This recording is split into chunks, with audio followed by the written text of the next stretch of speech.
Well, one of the few places in the country developing new treatments for Alzheimer's and dementia is in the Twin Cities. For the first time, those researchers and doctors work under one roof. Health Partners opened the doors to its new neuroscience center in St. Paul this spring. Every detail designed with the patient in mind. WCCO has followed one of those patients for more than 2 years now. Dr. Paul Quinn is in the early stages of Alzheimer's disease. WCCO's Liz Collin takes a tour of the new medical center and explains how it is giving families like Paul's new hope for a cure.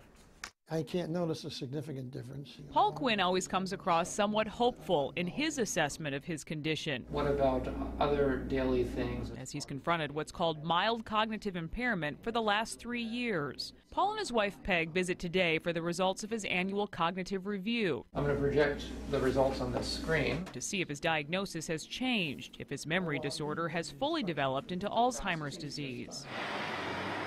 For the first time, that decision will be made inside a one-of-a-kind medical center in the Midwest, expected to serve 50,000 patients a year. $75 million and 130,000 square feet, focused solely on brain and spine conditions.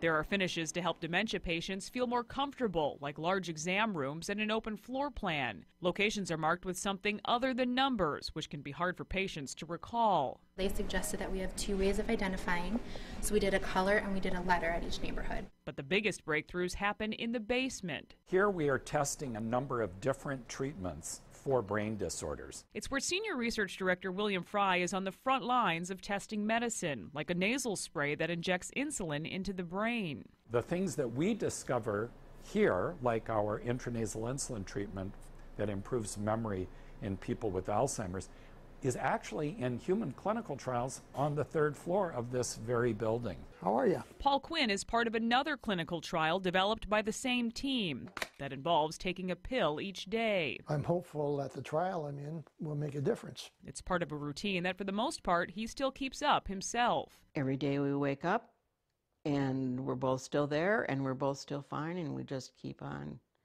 keeping on. Peg has noticed a significant change in her 78-year-old husband since his diagnosis. Lately, it's details and stories from the past that have slight changes, like when we asked Paul about the time he met Peg in 1961. And this gal comes in, she's got a green, stylish raincoat, and she had a hat on, too. But even details like that, some things you've never heard before. That's exactly right. That was brand new.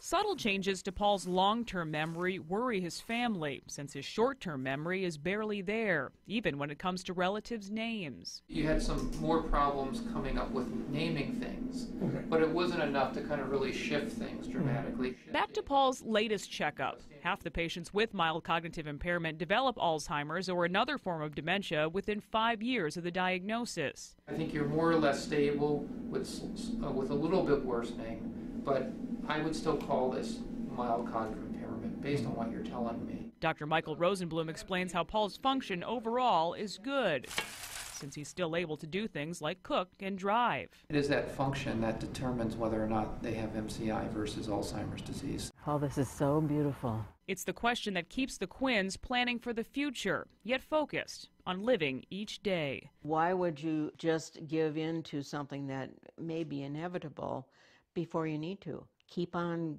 keeping on as long as you can. Liz Collin, WCCO 4 News. Dr. Rosenblum did recommend that Paul and others with memory problems use brain training games, and many can be found online. He also says that exercise is extremely important. Studies have shown even a half hour of aerobic activity 3 times a week can be as effective as medication in some patients.